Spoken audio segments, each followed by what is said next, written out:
Nagsisimula ang lahat sa mataas na ulap ng kalangitan, kung saan dinadala ng isang kalmadong pusa ang kanyang mundo sa isang lumulutang na isla sa tuktok ng mundo.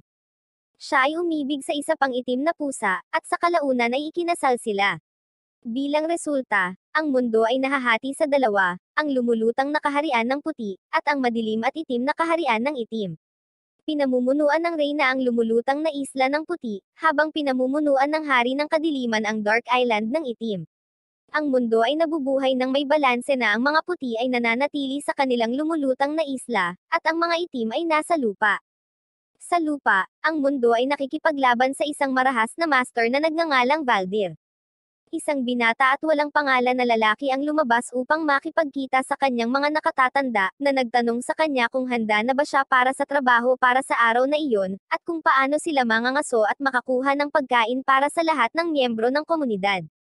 Sana, makabalik sila na may dalang pagkain. Biglang dumating ang isang lalaki upang ipahayag na ang buong tarangkahan ay inaatake, at ang mga halimaw ng kadiliman ay umatake. Ang mga lalaki ay lumabas ng napakarami, dala ang lahat ng kanilang mga sandata, at ang mga babae ay nagdadala ng kanilang mga kalaykay upang lumaban.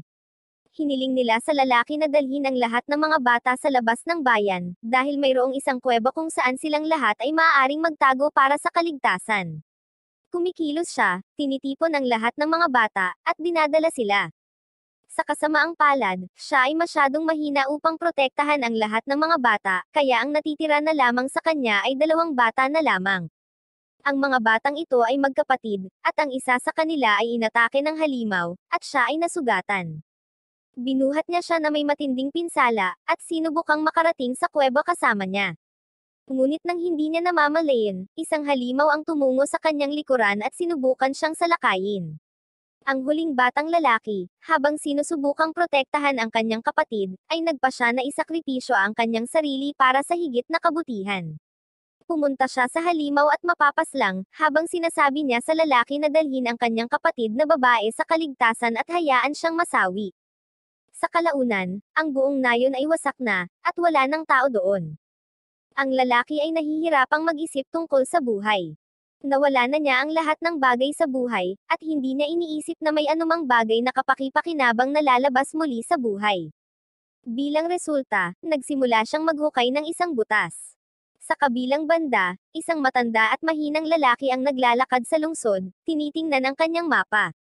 Isinasaalang-alang niya na may ilang kalapit na lungsod kung saan maaari siyang magpalipas ng gabi, ngunit nang makalapit siya, nakita niya na wala ng isang lungsod na natitira doon. Nakita niya ang lalaki sa isang butas at tinanong siya tungkol sa mga kalapit na lungsod. Tinanong siya ng lalaki kung saan siya pupunta at sinabi sa kanya na wala ng lungsod na umiiral, at ang lahat ng mga bayan ay mga guho na ngayon, at ang mga ito ay nawasak at nabigla ang matandang lalaki.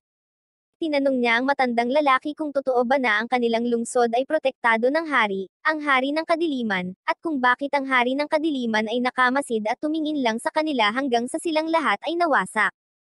Ang matandang lalaking ito ay hindi naniniwala sa integridad ng hari ng kadiliman.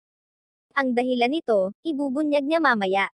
Anuman, sinabi niya sa lalaki na ang kaharian ay nasa ilalim ng hari ng kadiliman. Nakita niyang naghuhukay ng butas ang lalaki at tinanong siya kung bakit niya ginagawa iyon. Sinabihan niya sa matanda na huwag magtanong sa kanya at sinabing kahit magpaliwanag siya sa kanya, hindi mauunawaan ng matanda ang kanyang pinagdadaanan. Sinabi niya na ang kanyang ginagawa ay maaaring magmukhang walang silbi sa sino man, ngunit iyon lang ang tanging paraan upang mapaginhawa niya ang kanyang sarili. Iginiit ng matanda na gusto niyang malaman kung bakit niya ginagawa iyon, at sinabi niya sa kanya na gusto niyang mapalapit sa liwanag. Ang kaharian ng puti ay nasa langit, at nararamdaman niya na ang malalim na butas ay mas madaling makapasok sa liwanag kaysa sa sahig. Sinabihan siya ng matanda na huminto sa paghuhukay. Sinabi niya sa lalaki na siya ay nagugutom at hindi pa kumakain, kaya dapat niyang ihinto ang pagkapagod bago siya mawalan ng malay. Sinabi ng lalaki na hindi siya mahihimatay, dahil nakakakuha siya ng kalidad ng pagtulog. Ano ang silbi ng kalidad ng pagtulog ng walang pagkain? Hinagisan siya ng matanda ng isang tinapay, at kinuha niya ito at kinain ng buong kahusayan. Muntik na siyang mabulunan sa pagkain, at binato siya ng tubig ng matanda.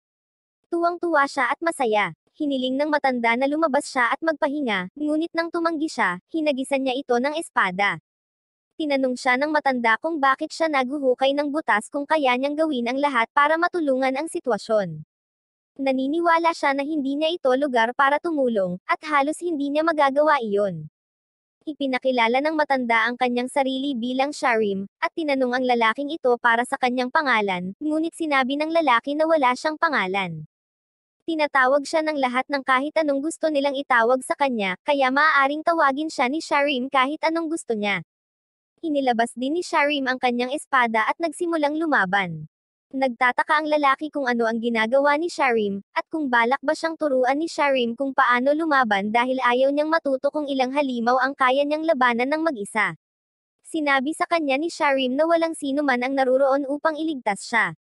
Napagtanto din ng lalaki na hindi niya kayang labanan si Sharim at sinubukan niyang huminto, ngunit nagtataka si Sharim kung bakit niya kinuha ang espada sa unang lugar. Sa kalaunan ay itinigil ni Sharim ang laban, at sinabing hindi niya alam na magiging napakaligaya ang katapusan. Nagtatanong ang lalaki kung paano niya nalaman na ayaw na niyang makipaglaban muli. Sinabi ng lalaki na gusto pa rin niyang labanan si Sharim, ngunit ipinaalam sa kanya ni Sharim na ito na ang katapusan ng kanyang buhay. Ipinaliwanag pa niya na siya ang prinsipe ng kadiliman, at nakipaglaban siya sa hari ng kadiliman upang sakupin ang pamumuno ng kaharian dahil naisip niya na ang mga bagay ay hindi nangyayari sa nararapat. Gayunpaman, hindi niya kayang talunin ang hari ng kadiliman, at siya ay nanghinap kaya't siya ay naghahanap ng magandang lugar upang masawi, at hindi niya alam na magkakaroon siya ng ganoong kaligayang katapusan kasama ang binatang lalaki.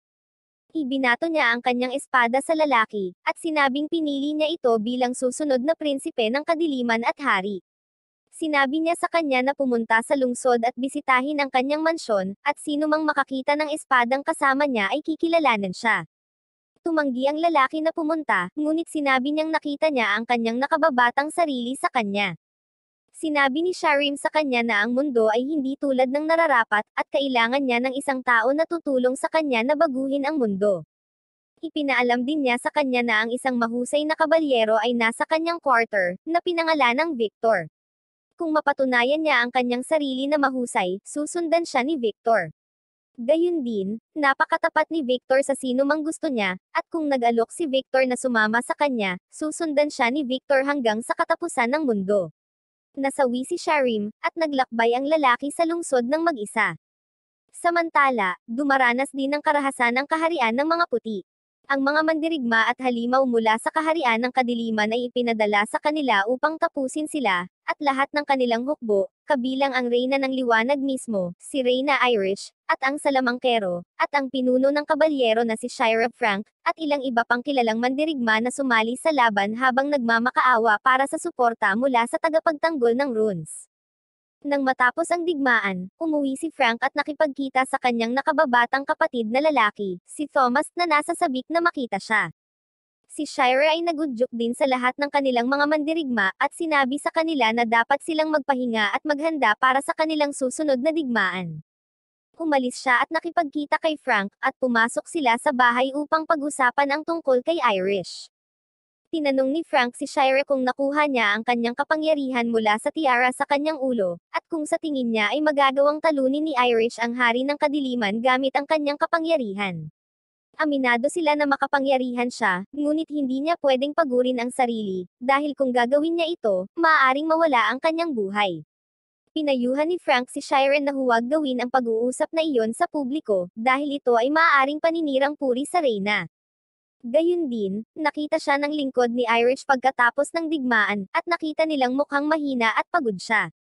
Tinanong nila kung naubos na niya ang kanyang kapangyarihan, at pinapayuhan siyang magpahinga, ngunit hindi siya makatulog, kaya pumunta siya sa progenitor ruin upang humingi ng tulong at proteksyon. Dumating naman si Shira para makita siya.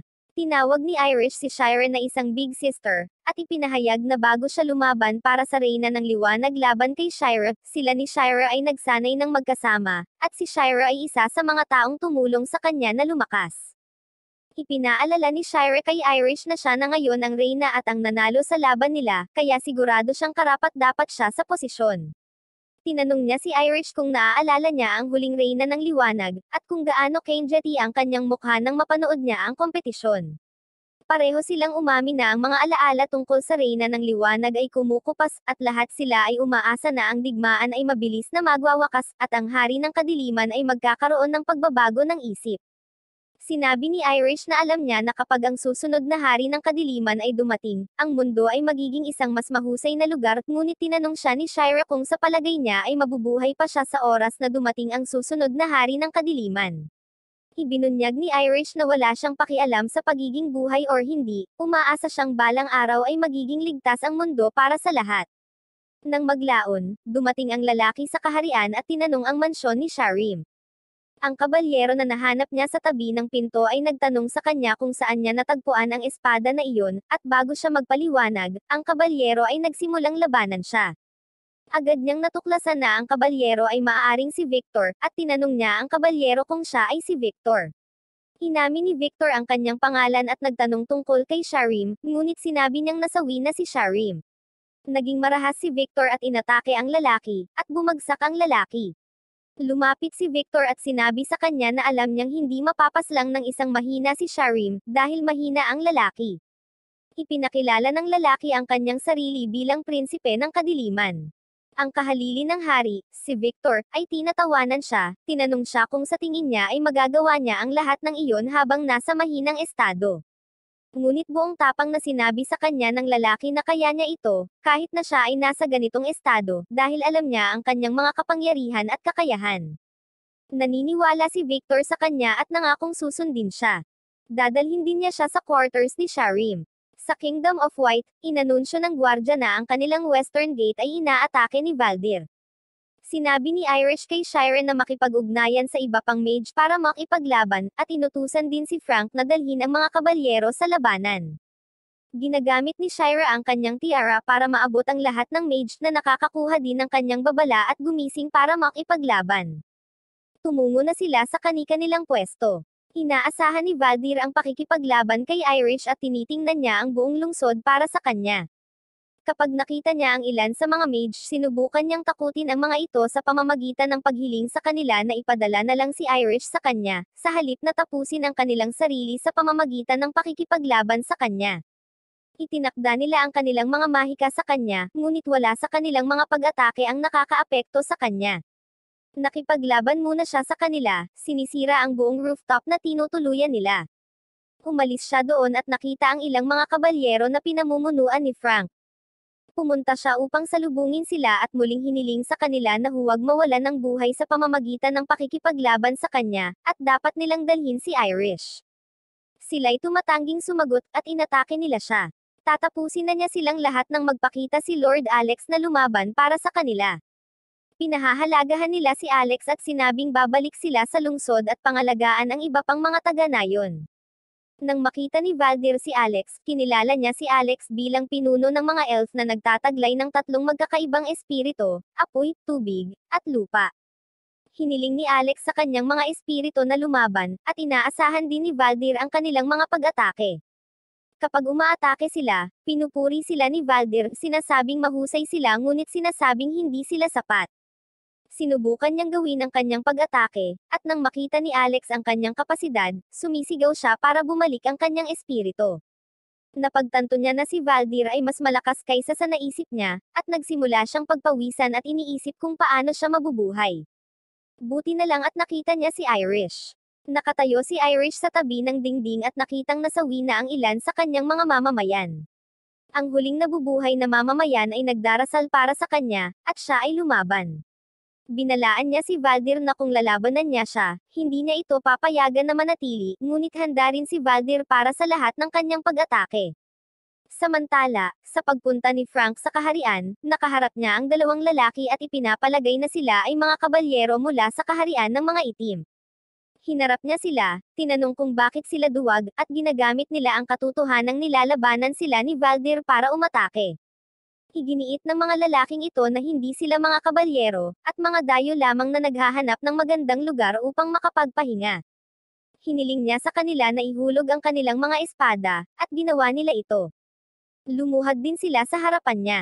Biglang pinalibutan sila ng kapangyarihan ng kadiliman, at binawi nila ang kanilang mga espada. Pinapas lang ni Frank ang isa sa kanila at inutusan ang kanyang mga kabalyero na labanan ang natitira. Nagpupumilit si Irish na labanan si Valdir na lumalabas na malakas din.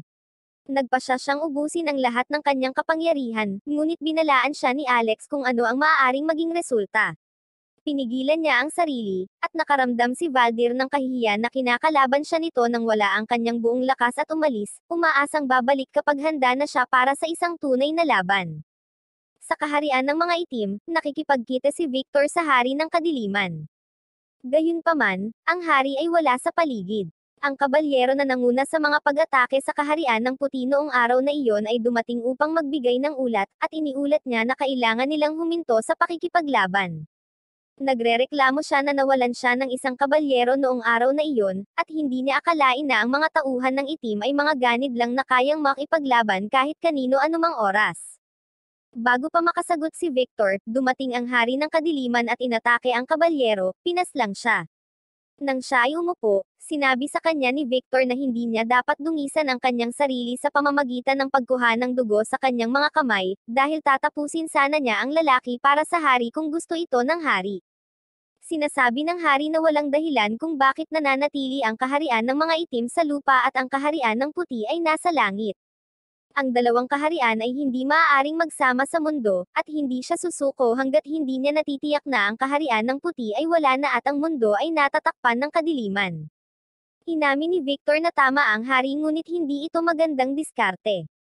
Kung patuloy silang mawawalan ng tauhan, magkakaroon din sila ng problema, na siyang hari ng egoismo si Valdir. Umuwi si Victor at nakipagkita sa lalaki, ang prinsipe ng kadiliman. Tinanong siya ng prinsipe ng kadiliman kung saan siya nanggaling, at sinabi niya na siya ay nagmula sa palasyo ng hari ng kadiliman. Ipinagpalagay ng prinsipe na si Victor ay tapat lamang sa kanya, ngunit ipinaliwanag ni Victor na siya ay tapat sa hari at sa kanyang mga kahalili, at hindi niya kailangang matakot dahil tapat din siya sa kanya. Sinabi ng prinsipe kay Victor na gusto niyang magsanay gamit ang isang espada at matutunan kung paano lumaban. Sinabi niya na hindi siya karapat-dapat na maging hari kung hindi niya matatalo si Victor, ngunit ipinaalam sa kanya ni Victor na ang pakikipaglaban ay hindi ang kanyang pangunahing layunin, ngunit kailangan niyang magbasa. Dinala ni Victor ang ilang libro sa kanyang mesa at sinabihan siyang magbasa. Tinanong siya kung paano niya gustong maging hari kung hindi siya matututo ng pagsasaka, at iba pang bagay, at kung gusto niyang magutom ang kanyang mga tao. Sinabi rin niya sa prinsipe na kung gusto niya ang dignidad ng hari, kailangan din niyang ayusin ang kanyang mga salita. Tinanggap niya na sanayin din ang prinsipe, at ipinaalam sa kanya na gusto din ng ibang mga kahalili ang trono at kailangan niyang maging mahusay kung gusto niya ang trono. Sinimulan nila ang kanilang pagsasanay, at mabilis na natututo ang prinsipe. Sa kabilang banda, sa kagubatan, ang may green na buhok na demonyo, si Lady Rize, ay naglalakad kasama ang kanyang mga kabalyero. Hinahanap niya ang prinsipe at pagod na siya sa paghahanap, nagtataka kung bakit nasa ganoong lugar ang prinsipe. Huminto siya para magpahinga, at biglang may mga halimaw na umatake sa kanila. Sinisikap ng mga kabalyero na kumilos sa pamamagitan ng pakikipaglaban sa mga halimaw, ngunit sinabi ni Rize sa kanila na huwag mag-alala at lumaban ng mag-isa. Tinatalo niya sila sa isang pag-atake, at pinupuri siya ng lahat ng kanyang mga kabalyero. Habang siya ay abala sa mga papuri, isa pang halimaw ang lumapit sa kanya. Masyadong malapit ang halimaw para ipagtanggol niya ang sarili, at hindi niya alam kung ano ang gagawin. Biglang dumating ang prinsipe at pinaslang ang halimaw. Ipinakilala niya ang kanyang sarili bilang ang prinsipe, at nagtataka si Rize kung bakit ang prinsipe ay nasa isang lugar hanggang doon. Sinabi niya sa kanya na siya ay nagsasanay at ang kagubatan ay hindi masyadong malayo sa kanyang tahanan. Dahil wala siyang masyadong sasabihin, muli ay sinubukan niyang umalis. Si Riza ay labis na nalilibang sa kung gaano siya kaguwapo, kaya kailangan siyang tawagan ng mga kabalyero sa realidad bago niya maalala na hinahanap siya nito, at may gusto siyang sabihin sa kanya. Tumawag siya pabalik at nagtanong kung ng isang bagay, at nag-usap sila. Ipinaalam ni Rize sa kanya ang tungkol sa isang kompetisyon sa pagitan niya at ng lahat ng iba pang mga kahalili, at sinabi sa kanya na kung manalo siya, ituturing siyang tunay na prinsipe at magkakaroon siya ng espada, ang dakilang espada ng mga itim. Tinitingnan niya ang espada na nakuha niya mula kay Sharim, at iniisip ni Rize kung mayroon siyang espesyal na attachment sa espada. Anuman, plano niyang sumali sa labanan. Sa kaharian ng puti, bumalik si Irish at nakitang wasak na ang kanyang kaharian. Tumawag siya ng tulong para sa mga nasugatan, at dumating si Shira. Ipinaalam sa kanya ni Shira na nang bumalik si Frank at ang mga kabalyero upang protektahan ang lungsod, hinarap sila ng mga taong mandirigma mula sa kaharian ng mga itim, na naging sanhi ng kanilang pagkawala. Si Irish ay nananatiling absent-minded sa kanyang palasyo, habang iniisip ang mga responsibilidad na nakaatang sa kanyang mga balikat at kung paano niya ito pamamahalaan. Nakipagkita si Shira sa kanya at paulit-ulit na tinatawag ang kanyang atensyon bago siya makasagot. Sinabi niya sa kanya na nawawala siya sa pag-iisip at tinanong siya kung ano ang iniisip niya. Sinabi rin niya na maaaring nawala rin sa pag-iisip ang dating reyna nang maisip nilang mukha itong payapa. Nagulat siya kay Irish na siya ang mamamahala sa muling pagtatayo ng nawasak na lungsod, at hiniling sa kanya ni Irish na gawin ito ng maayos. Pag-alis niya, iniisip ni Irish ang dating reyna. Naalala niya na noong mas bata pa sila, bago siya naging reyna, maaga siyang gumising at nakatayo sa tabi ng lungsod upang ipagdasal ang kaharian ng mga puti. Isang umaga, sinalubong siya ni Shira, at tinanong niya siya kung maaga pa ba siya gumigising. Sinabi ni Shira na hindi siya maaaring magising ng maaga dahil nag-e-enjoy siyang matulog, at ipinaalala ni Irish sa kanya na mas marami siyang responsibilidad at dapat niyang alagaan ang kanyang mga kapatid na lalaki, sina Thomas at Frank. Minarkahan ni Shira na sapat na ang responsibilidad nila at higit pa sa sapat para sa kanya, at ibibigay niya ito kay Irish kung gusto niya. Nagtawanan sila, at tinanong ni Irish si Shira kung alam niya ang ibig sabihin ng pagiging reyna ng liwanag. Sinabi ni Shira na hindi niya naisip ang tungkol dito, ngunit iniisip ni Irish kung ano nga ba ang mga pasanin at mga responsibilidad ng reyna ng liwanag. Bumalik sila sa quarter kung saan nakita nila ang reyna ng liwanag. Pinahahalagahan nila kung gaano siya kabait, at pareho nilang inaasahan ang kanilang laban at kompetisyon upang maging reyna ng liwanag. Pareho silang umaasa na gagawin ang kanilang makakaya upang manalo sa mga laban, ngunit mukhang nabalisa si Irish. Tinanong siya ni Shira kung nagdududa siya sa kanyang kakayahan or kung ang posisyon ay nakakatakot sa kanya, ngunit sinabi ni Irish na hindi. Ibinalik niya ang tanong kay Shira na umamin na karaniwan niyang nararamdaman na ang responsibilidad ay magiging labis para sa kanya, at sa palagay niya ay nakakapagod ang maging reyna. Ang reyna ay dapat manatili sa palasyo at hindi siya dapat lumabas. Sa palagay ni Shira ay hindi siya may kakayahan para sa ganoong nakakabagot na pamumuhay, ngunit sinabi ni Irish na maaaring hindi ito nakakabagot at hindi nila alam kung ang kanilang reyna ay lumalabas minsan. Sumang-ayon na lang Shira at lumabas sila. Tinanong niya kung pupunta si Irish para sa hapunan sa kanyang lugar sa gabing iyon, at sinabing inaabangan ni Frank ang hapunan dahil matagal na silang hindi kumakain ng magkasama. Lumalabas sila para kumuha ng ilang mga gulay, at dinadala nila ito sa tahanan ni Shira kung saan sila kumakain at nagsasaya. Pagkatapos kumain, pinahahalagahan sila ni Irish para sa pagkain, at tinanong siya ni Thomas kung bibisita siya muli. Nagbiro sila tungkol dito, at ihahatid na ni Frank si Irish pauwi. Sa kanilang daan, nagpasalamat si Irish para sa pagkain, at sinabi ni Frank na salamat din sa kanya dahil nagdadala din siya ng gulay para sa kanila. Ipinaalala niya sa kanya na maaari silang makakuha ng mga gulay sa kagubatan, ngunit iginiit ni Frank na ang kanyang sarili ay mas matamis kaysa sa mga nasa kagubatan. Tinanong ni Irish kung alam niya ang responsibilidad ng isang reyna, at sinabi niyang hindi ngunit inaangkin niya ang kanyang responsibilidad bilang kabalyero na tiyaking pinoprotektahan niya ang reyna. Kinabukasan, nilaibot ni Irish ang kaharian, at sinasalakay siya ng ilang halimaw. Sinubukan niyang tumakbo, ngunit hindi siya makatakas, kaya nilalabanan niya sila, at nanalo siya. Bigla niyang narinig ang boses ng Diyosa ng Liwanag. Sinabi niya sa kanya na ang reyna ng liwanag ay ang huling ipinanganak ng pinakamasama, at dapat siyang maglakad sa kalungkutan. Sa araw na iyon, nangako si Irish na gagawin niya ang lahat ng iyon kahit anong mangyari. Sa kabilang banda, ipinaalam ni Victor sa prinsipe na kailangan niyang lumaban sa kompetisyong iyon ayon sa doktrina ng kanilang pamilya. Sinabi niya sa kanya na pupunta siya sa hari, ngunit sigurado siyang mananalo ang prinsipe, at nagtitiwala siya sa prinsipe. Magsisimula ang kompetisyon, at inanunsyo ni Riza na magsisimula ang kompetisyon sa isang digmaan sa pagitan ng lahat ng mga prinsipe at mga halimaw, at ang huling dalawang prinsipe ay magkakaroon ng tunggalian. Pinakawalan nila ang mga halimaw, at sa panahon ng laban, tinulungan ng prinsipe ang isa sa iba pang mga prinsipe upang hindi siya masawi. Ang iba ay nagtataka kung bakit siya tutulungan ng isang tao sa isang kompetisyon, ngunit sinabi niya na ito ay dahil lamang sa ayaw niyang masawi siya. Hindi man lang pinahahalagahan ng ginang ang kanyang mabait na kilos at sinabihan siyang iwan siya. Nagpapatuloy ang laban, at dumating ang isa pang dakilang halimaw na ang prinsipe lang ang makakapaslang. Sa kalaunan, ang prinsipe ay naging kwalipikado kasama ang isa pang prinsipe na nagngangalang Adriel. Sinundan siya ni Adriel sa dressing room sa pag-asam ng susunod na laban.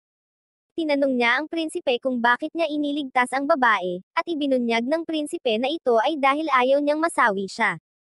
Sinabi sa kanya ni Adriel na walang paraan na ayaw niyang pumaslang ng tao kung gusto niyang maging hari ng kadiliman, at kailangan niyang maging maayos sa mga taong nasasawi.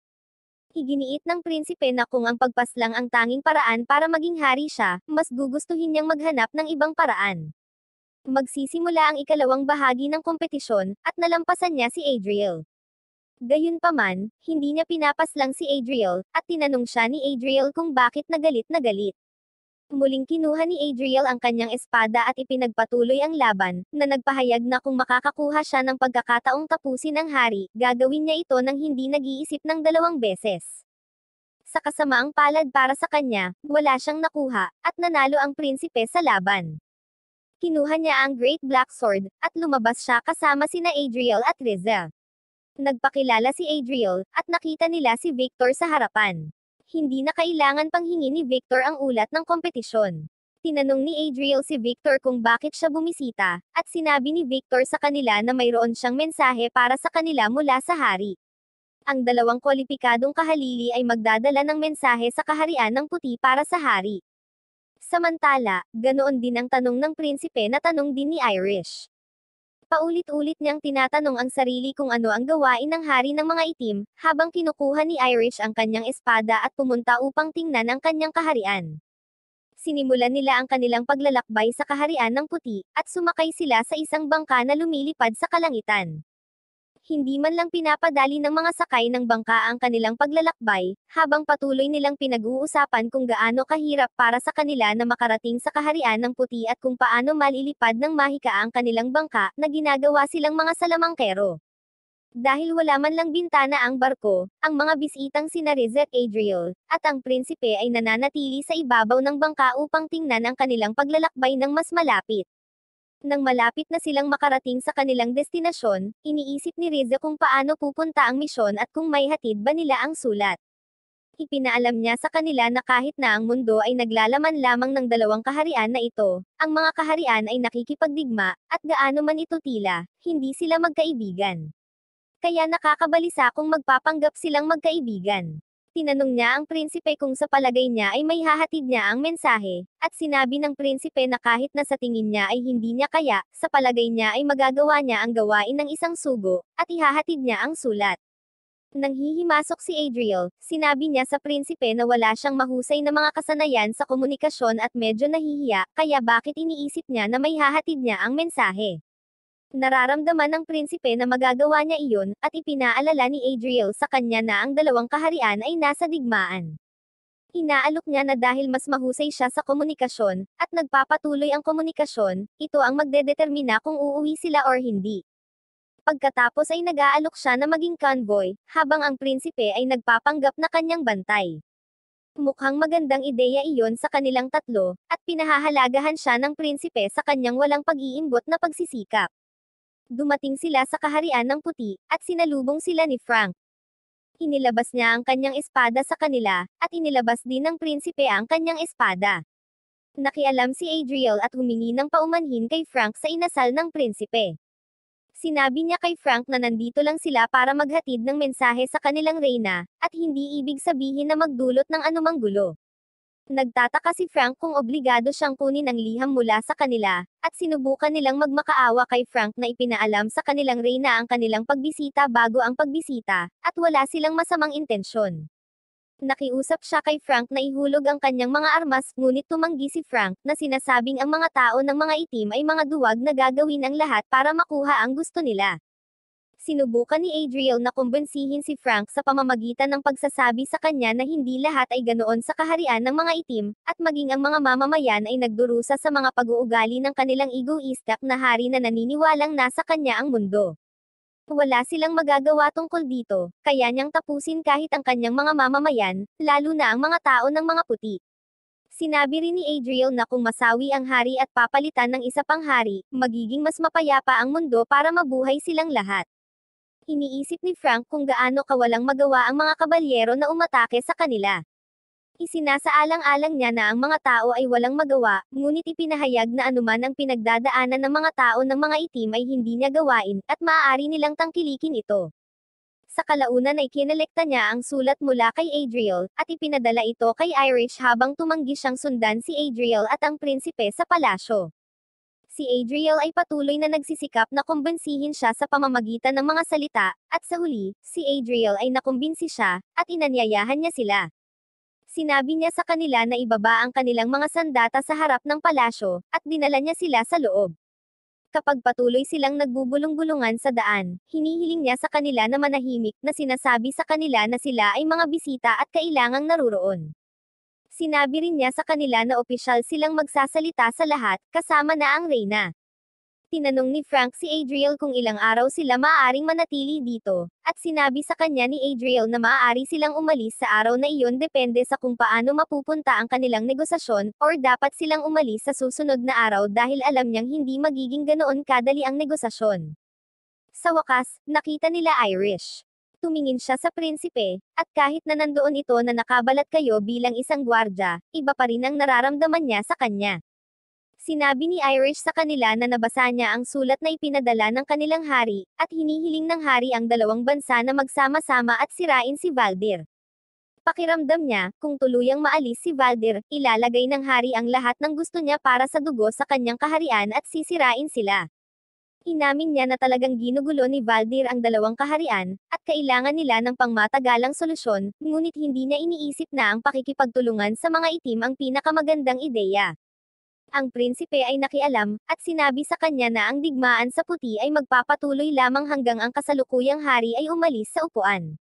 Laking gulat ni Adriel na sinabi niya iyon, ngunit kailangang pagtakpan siya ni Adriel, kaya sinabi niya na ang kasalukuyang hari ay gumugol ng maraming taon at nagpaplanong magbitiw, kaya magkakaroon ng kapayapaan sa mga puti sa lalong madaling panahon. Kapag natapos na ang pulong, dadalhin sila ni Frank sa kanilang silid at sinabihan silang manatili bilang mga bisita. Bago siya umalis, tinanong siya ng prinsipe kung anong uri ng tao si Irish, ngunit naramdaman ni Frank na nakakabalisa ang tanong at binalaan ang prinsipe na huwag nang banggitin muli ang pangalan ni Irish sa kanyang bibig. Humingi siya ng paumanhin sa kanya, at nagpatuloy sila sa kanilang silid. Samantala, ang barko ay bumalik sa bahay, at ang mga sakay ay nagtataka kung ang sugo ay makakabalik ng ligtas. Inaangkin nila na inakala nila na agad silang tatapusin ng mga puti pagkadating nila doon, ngunit sa palagay nila ay may matamis na bibig si Adriel at dapat na maayos ang negosasyon. May nagpadala ng mensahe kay Riza na hiniling sa kanya ni Victor na bumisita. Kapag bumalik siya sa lungsod, bumisita siya kay Victor, at sa kanyang paglalakbay, nakita siya ng ilang lalaki, at pinag-uusapan nila ang kanyang lakas. Sinabi nilang maaari niyang panoorin ang sino man sa paligid niya, at sigurado silang tinatawag siya para itapat sa demonyong nagplanong umatake sa kanila sa lalong madaling panahon. Sa silid, tinanong ng prinsipe si Adriel kung ano ang mali sa kanya, ngunit itinuro ni Adriel ang tanong sa prinsipe. Tinanong niya kung bakit nakikialam ang prinsipe sa kanilang negosasyon at sinabi sa kanya na ang mga tao ng mga puti ay hindi sila gusto, at naniniwala sila na ang mga itim ay palaging may kasalanan, kaya't ang prinsipe ay hindi maaaring patuloy ng panunuya sa kanila. Tila sumalungat ang prinsipe, dahil sinasabi niyang iba si Irish, at nakita niya ito bilang isang taong mapagmahal sa kapayapaan. Kinabukasan, nagpatawag si Irish ng meeting sa kanila. Sinabi niya sa kanila na naisip niya ang kanilang mensahe, ngunit may tanong siya. Sinabi niya na gusto niyang idirekta ang tanong sa prinsipe, na ikinagulat ni Adriel, at sinabi niya kay Irish na ang prinsipe ay isang bantay lamang. Iginiit ni Irish na gusto niyang sagutin niya ang mga tanong, at tinanong niya siya kung ano sa palagay niya ang iniisip ng itim tungkol sa alyansa. Binalaan siya ng kanyang tagapayo na ang tanong ay hindi isang tanong na dapat niyang itanong sa isang bantay, ngunit hinihiling niya sa kanya na sagutin ito. Kaya, sinabi sa kanya ng prinsipe na ang mga itim ay naapektuhan ni Valdir. Napaslang niya ang ilan sa kanila, at sa tingin niya kung mabubuo ang kanilang alyansa, mapipigilan nito ang karagdagang pagkasawi, kaya't sila ay sumusuporta. Kinabukasan, nagpatawag siya ng isang pulong sa kanila, at tinanggap niya ang deal sa alyansa. Nakatayo si Frank sa tabi ng palasyo at pinagmamasdan ang bakanteng upuan ni Irish. Pumunta siya sa kaharian ng mga itim upang sumali sa labanan, at iniwan niya siya doon upang pangalagaan ang lungsod. Sa sandaling iyon, dumating si Shira. Naglalakad siya sa loob ng palasyo at sinubukang ihatid ang ulat ng muling pagtatayo na pinuntahan niya para bantayan kay Irish, ngunit nakita niyang wala si Irish sa kanyang upuan. Tinanong niya si Frank kung nasaan si Irish, at sinabi niya sa kanya na pumunta si Irish sa kaharian ng mga itim. Ibinigay niya sa kanya ang liham na nakuha niya mula kay Adriel at sa prinsipe, at nang mabasa niya ito, ipinahayag niya na isang bahagi ng liham ang nagpakita na ang sugo ay dapat bihagan sa kaharian ng puti hanggang sa bumalik si Irish, kaya nakakasigurado silang ligtas na ilalabas ng mga itim si Irish. Bilang resulta, sinabi ni Frank kay Shira na nananatili siya sa palasyo upang pangalagaan ang palasyo kung sakaling gusto ni Adriel at ng prinsipe na gumawa ng anumang masamang gawain. Iniulat din niya na ang muling pagtatayo ay nangyayari ng maayos.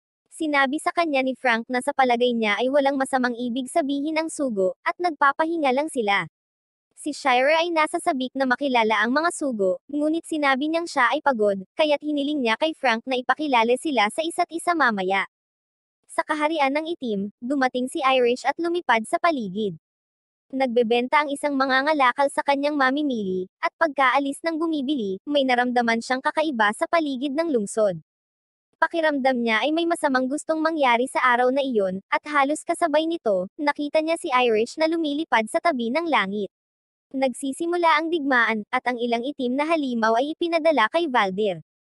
Sinaktan nila siya, ngunit ginagamit niya ang kanyang mga kamay para paalisin sila, na sinasabi sa kanila na napakahina nila para lumaban sa isang tulad niya. Hinarap din niya si Rize at ang kanyang mga salamangkero. Inihagis ni Rize sa kanya ang mga palaso, at ang kanyang metal na katawan ay pinutol ang lahat ng kanilang mga palaso. Si Riza ay natatakot, ngunit hinihikayat niya ang kanyang sarili na maging maayos, at sinabi niya sa kanyang mga salamangkero na ipadala ang susunod na shot ng mga arrow. Pinagtatawanan sila ni Valdir na sinasabi sa kanila ang mga bagay na walang silbi na hindi kayang tumagos sa kanya. Pumunta siya upang sirain ang gusali na kanilang kinatatayuan, ngunit si Riza ay nakaligtas sa kabutihang palad sa pamamagitan ng pagtalon sa gusali. Nagpadala rin sila ng ilang haliging apoy sa kanya, at inamin niya na ito ay isang mahusay na plano, ngunit ang mga haliging iyon ay hindi sapat upang tapusin siya dahil maaari siyang lumipad sa paligid ng mga ito. Sinabi sa kanya ni Victor na mayroon silang higit na kapangyarihan sa kanilang mga kamay at hinahangad na atakihin siya ng pisikal, ngunit sinabi ni Valdir na oras na para lumaban siya. Malapit na siyang magpakawalan ng isang pag-atake na si Ceres sa lungsod. Dumating ang hari ng kadiliman, at una inalis niya ang lahat ng kanyang mga mamamayan sa larangan ng digmaan, dahil alam niya na kung magpapatuloy ang labanan, masasawi sila. Pinahahalagahan siya ni Valdir para sa kanyang mahusay na mga gawa at sinabing hindi ito sapat. Tinawag niya si Valdir na hari ng egoism, at tinanong siya ni Valdir kung bakit binigyan niya siya ng ganoong pangalan. Sinabi niya na walang ibang pangalan ang maaaring magkasya kay Valdir, dahil siya ay walang iba kundi isang demonyo na lumalaban sa balanse ng buhay. Walang pakialam si Valdir sa pangalan. Sinasabi niya na hindi niya gustong tawaging demonyo or halimaw, ngunit hindi rin niya iniisip na ang hari ng kadiliman ay karapat-dapat sa kasiyahang pangalanan na meron siya. Pinayuhan niya ang hari ng kadiliman na subukang magkaroon ng liwanag sa kanyang buhay kung alam niyang gusto niyang lumaban. Habang nagpapatuloy ang laban, dumating si Irish na may dalang puting cuff para hawakan si Valdir. Hindi inaasahan ni Valdir na naroon siya. Tinanong niya siya kung ano ang kanyang ginagawa, at kinukot siya ang hari ng kadiliman sa paglunok sa kanyang pride at pag-imbite kay Irish na lumaban para sa kanya. Walang pakialam ang hari ng kadiliman. Inaangkin niya ang lahat ng mahalaga sa kanya ay ang balanse ng mundo, at kung makuha niya ito sa pamamagitan ng pagsira kay Valdir, sisirain niya si Valdir. Itinakda niyang kunin si Valdir sa kanyang walang hanggang kulungan, ngunit nagtataka si Valdir kung bakit hindi siya pinapaslang sa halip. Nalaman ni Valdir kung ano ang maaaring gusto ng hari ng kadiliman sa kanya sa pagpasok niya sa kulungan. Sa kabilang banda, naubos na ni Irish ang lahat ng kanyang kapangyarihan, at halos wala na siyang sapat na lakas para maglakbay pabalik sa kaharian ng puti. Sa kaharian ng puti, nakilala ni Adriel si Shira, at tinukso niya ito na hindi niya inaasahan na magiging kasing ganda niya ang pinuno ng Majog sa isang malaking komunidad. Napansin niya ang pambabole nito at pinigilan siya. Biglang nakita ng prinsipe si Irish na lumilipad ng mahina at tumakbo siya para buhatin siya bago mapansin ni Shira at Frank ang pagdating niya. Ibinaba niya siya, at napansin ni Shira na naubos na niya ang kanyang kapangyarihan, kaya inutusan niya si Frank na dalhin siya sa palasyo at sinabihan ang prinsipe at Adriel na manatili sa kanilang silid. Napansin ni Shira na ikinonekta ni Irish ang kanyang sarili sa mga ron, kinuha ang kanyang pisikal na lakas. Habang inaalagaan niya si Irish, hiniling niya kay Frank na sabihin kay Adriel at sa prinsipe ang ulat ng digmaan para makabalik sila. Sa silid ng prinsipe, siya ay nabalisa tungkol sa kalusugan ni Irish habang si Adriel ay dumating upang asarin siya, na sinasabing gusto niya si Shira at na alam niyang mas gusto ng prinsipe si Irish. Sinabi sa kanya ng prinsipe na wala sila sa pinakamagandang posisyon para magkaroon ng ganoong uri ng pag-uusap, at nang malapit na siyang umalis, pumasok si Frank. Tinanong ng prinsipe si Frank tungkol kay Irish, ngunit sinigawan siya ni Frank na wala siyang karapatang magtanong tungkol kay Irish. Sinabi niya sa kanila na magiging maayos si Irish at iniulat na natapos na ang digmaan, kaya makakabalik na sila. Nang gabing iyon, umuwi si Riza na pagod at pagod. Bigla niyang nakasalubong si Victor na nagsabi sa kanya na ang pagbubuklod kay Valdir ay malaki ang naidulot na kabutihan sa kanilang kaharian, at alam niyang pagod na siya, ngunit mayroon pa rin siyang mensaheng ihahatid sa kaharian ng puti. Binigyan niya siya ng liham na dadalhin sa kaharian ng puti, at sa pag-alis niya, naalala niya ang prinsipe ng kadiliman. Lumakad palayo si Riza, naasar na hindi man lang siya pinayagang magpahinga ng kaunti mula sa digmaan na katatapos lang niyang labanan, at agad nilang ipinapadala siya sa kaharian ng puti. Siya, gayunpaman, ay muling isinasaalang-alang ang kanyang galit kapag iniisip niya ang katotohanan na ang prinsipe ay nasa kaharian ng puti, at kapag siya ay nakarating sa kaharian ng puti, makikita niya siya doon. Umaga na sa kaharian ng puti, at ang mga White Star Tanuki ay masayang lumilipad sa kalangitan. Bumuti na ang reyna, at tinawag niya si Adriel at ang prinsipe. Ipinahayag niya na tapos na ang digmaan, at pinahahalagahan siya ni Adriel sa pagsali sa digmaan, ngunit sinabi ni Irish na wala siyang karapatang kunin ang ganoong kalaking kaluwalhatian dahil halos wala siyang nagawa, at ipinahiram lamang ang kanyang kapangyarihan.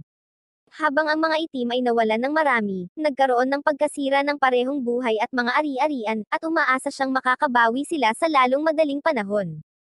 Hiniling ni Adriel sa kanya na huwag mag-alala.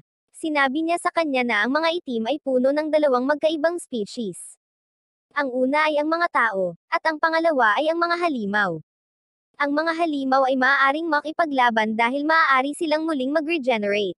Sinabi rin niya na mas tinatangkilik ng mga halimaw ang kaharian ng mga itim dahil tinatamasa nila ang kadiliman.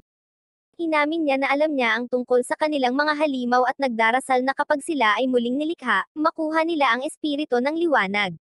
Pinahahalagahan ni Adriel kung paano niya kinuha ang mga tao ng itim ng walang diskriminasyon, at ipinangako niya na kapag bumalik siya sa kanyang kaharian, kakausapin niya ang hari at magmakaawa sa kanya na itigil ang kanyang pakikidigma sa mga puti ng ilang sandali upang sila ay mamuhay ng payapa. Dahil mas maaga niyang sinabi sa kanila na pinapaslang ng hari ng kadiliman ang sinumang sumalungat or magpapayo sa kanya, tinanong siya ni Frank kung sigurado siyang magandang ideya iyon, dahil maaaring mawala ang kanyang buhay sa proseso. Ngunit naniniwala siyang dapat niyang subukan, kaysa sa wala, kaya susubukan niya ito. Sa sandaling iyon, ibinalita ng isang mensahero na ang isa pang mensahero ay nagmula sa kaharian ng kadiliman. Tinanong nila si Irish kung ano ang dapat nilang gawin, at hiniling niya sa kanila na payagan ang mensahero sa palasyo. Dumating si Riza, at humingi siya ng tawad kay Irish sa pagpasok niya sa kanyang kaharian ng walang paunang abiso. Tinanong siya ni Irish kung bakit siya bumisita, at iniulat niya na mayroon siyang mensahe mula sa hari at nakikiusap kay Irish na basahin ang mensahe. Nang mabasa ito ni Irish, nakita niya na ang hari ng kadiliman ay humihingi ng extension ng kapayapaan sa pagitan ng dalawang kaharian, upang ang kaharian ng kadiliman ay magkaroon ng sapat na oras upang muling itayo ang kaharian nito at bumalik sa normal. Sinabi ni Frank kay Adriel na hindi bababa sa ipagpaliban niya ang kanyang usapang pangkapayapaan at tamasahin ang kapayapaan. Tinanggap ni Irish ang panukala, at nag-aalok siya na dalhin ang mga panauhin sa palibot ng kaharian ng puti upang maunawaan nilang mabuti ang mga ito. Habang papalabas na siya ng palasyo, nag-aalala si Shire sa kanyang kalusugan at nagtanong kung maayos na ba ang pakiramdam niya para maglakad, ngunit sinabi niyang mabuti siya. Lumabas sila ng palasyo, at nakita nila si Thomas sa tabi ng puno. Binati niya ang kanyang mga kapatid at tinanong kung sino ang tatlong bisita. Sinabi nila sa kanya na sila ay mga bisita mula sa kaharian ng kadiliman, at natakot siya kaya nagtago siya sa likod ni Shira. Sinabi nila sa kanya na ang mga tao ay mabuti at walang gagawin sa kanya, kaya lumabas siya at inamin na maaaring may mabubuting tao rin mula sa kaharian ng kadiliman. Nakakapag-usap sila, at tinanong nila siya kung ano ang ginagawa niya doon. Inihayag ni Thomas na sinusubukan niyang pagalingin ang Star Tanuki na nasugatan. Pumunta siya roon at gumamit ng mahika para pagalingin ang Star Tanuki, kaya tinanong siya ni Frank kung saan niya natutunan iyon. Sinabi niya kay Frank na si Shira ang nagturo sa kanya, ngunit ipinaglalaban ni Frank na hindi siya dapat matutong maging salamangkero nang sabihin niyang gusto niyang maging isang kabalyero. Pabiro niyang sinagot na ayaw na niyang maging kabalyero dahil kung gagawin niya ito, siya ang magiging commander at ibababa si Frank sa vice commander. Natatawa sila sa mga biro niya habang pinapanood ang Star Tanukis na naglalaro. Nagkomento si Rize na ang kanilang puting bituin na Tanukis ay cute at maganda.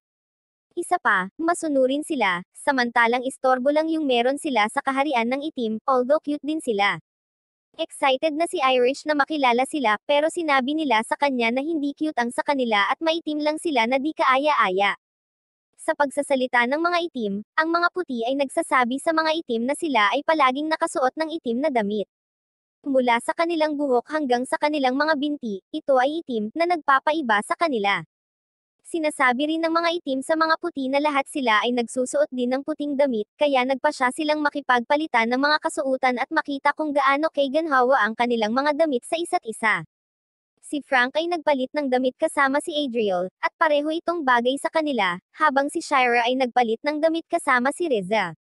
Gayunpaman, sa silid palitan, nakita nila na gusto rin sumali ni Irish, ngunit dahil hindi niya maibigay ang kanyang mga damit sa isang bisita, iminungkahi ni Shira na suotin niya ang damit ni Reza habang si Reza ay nagsusuot ng damit ni Shira.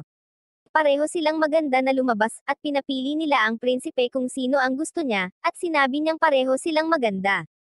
Bumalik sila sa bahay ni Shira para maglaro ng chess, at ilang beses nanalo si Adriel kay Frank. Dahil paggabi na, iminungkahi ni Shira na dalhin ni Frank ang mga bisita sa kanilang quarter, ngunit tumanggi si Irish dahil nag-e-enjoy siya sa kanilang kumpanya. Nagrereklamo siya na matagal na siyang hindi natutuwa, at maging si Thomas ay nagsabi na simula nang maging reyna siya, hindi na siya muling nakakapunta sa kanilang bahay para sa hapunan at kailangan niyang manatili sa palasyo para alagaan ang kaharian.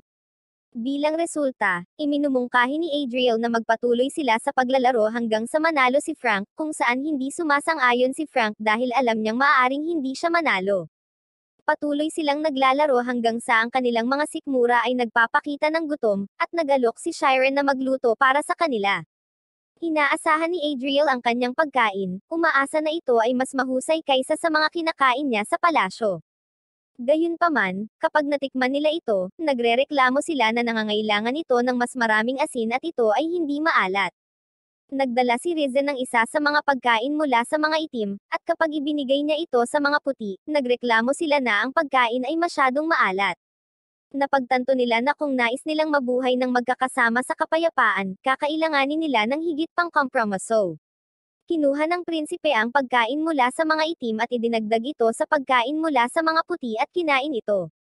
Kapag ginawa niya, nakikita niyang napakasarap nito. Sinusubukan din ito ng iba, at gusto nila ito. Kinakain nila ang kombinasyon ng dalawang pagkain hanggang sa maubos ang buong kaldero. Mas maraming pagkain ang pinag-uusapan nila, at inamin ni Frank na mas masarap ang isa pang pagkain kaysa sa kakainin pa lang nila, na ang berdeng gulat na kinukuha ni Irish sa sarili. Ang berdeng gulay ay isang pangkaraniwang pagkain na makukuha rin sa kaharian ng mga itim, ngunit sinabi ng prinsipe na gusto niyang matikman ang berdeng gulay sa kaharian ng mga puti, dahil alam niyang masisiyahan ito sa labis na liwanag kaysa doon at maaaring mas masarap. Nang marinig iyon ni Irish, hiniling niya na sabay nilang bunutin ang berdeng gulay, ngunit ipinaalala nila sa kanya na gabi na, kaya nagpasya silang gawin ito sa susunod na araw. Gayunpaman, ang prinsipe ay nahihirapang matulog ng gabing iyon. Nakatayo siya sa tabi ng koridor, at sinalubong siya ni Riza. Tinatanong niya kung ano ang iniisip niya tungkol dito at kung maaari niyang sabihin sa kanya. Ipinagtapat ng prinsipe sa kanya na sa tingin niya ay isang ordinaryong tao lamang si Irish na walang mga issue, at sinabi rin ni Riza sa kanya na siya ay katulad ni Irish. Siya ay isang ordinaryong tao, kaya siya ay nararapat na maging hari ng kadiliman. Umaasa siya na malapit na itong maging hari at ipinangako sa kanya ang kanyang suporta sa tuwing kailangan niya ito. Pinahahalagahan niya ito, at sinabihan siya nito na matulog ng maaga dahil manggenggo sila ng berdeng gulay sa susunod na araw. Sa kabilang banda, nahihirapan din si Irish sa pagtulog at patuloy na iniisip kung gaano ka-adventurous ang kanyang araw. Kinaumagahan, ang lahat ng tripulante, na pinamumunuan ni Irish, ay pumunta sa kagubatan upang kumuha ng mga gulay. Tuwang-tuwa siya kaya patuloy siya sa pagtakbo at nagmamadali. Sinabi ni Shira na walang dahilan upang magmadali dahil ang mga gulay ay hindi umaalis para sa sinuman, ngunit sinabi niya na siya ay nasa sabik at nais na naruroon. Nakarating sila sa kagubatan, at ang mga itim ay nagtataka kung doon sila pumipitas ng kanilang mga gulay. Sinabi sa kanila ni Irish na maraming lugar para makakuha sila ng mga gulay, ngunit mas gusto niya ang lugar na iyon dahil mas maganda ang liwanag ng mga gulay doon at mas masarap ang mga ito. Ipinakita niya sa kanila kung paano sila mangolekta ng mga gulay, at iminumungkahi ni Adriel na dapat silang hatiin sa mga grupo upang gawing mas masaya ang pagpili. Ang iba ay tinatanggap ang mungkahi, at si Frank ay nangangarap na pupunta siya upang pumili ng mga gulay kasama si Irish. Pinangarap din ni Riza na makakapili siya kasama ng prinsipe, gayunpaman, nang tanungin nila si Adriel kung paano niya gustong ibahagi ang kanilang pakikipagsapalaran, plano niyang magbahagi sila sa isang grupo ng puti at itim para mas maging mabuti ang kanilang pakikitungo. Mukhang hindi comfortable si Riza sa opinyon, ngunit sa huli ay tinatanggap niya dahil wala siyang pagpipilian.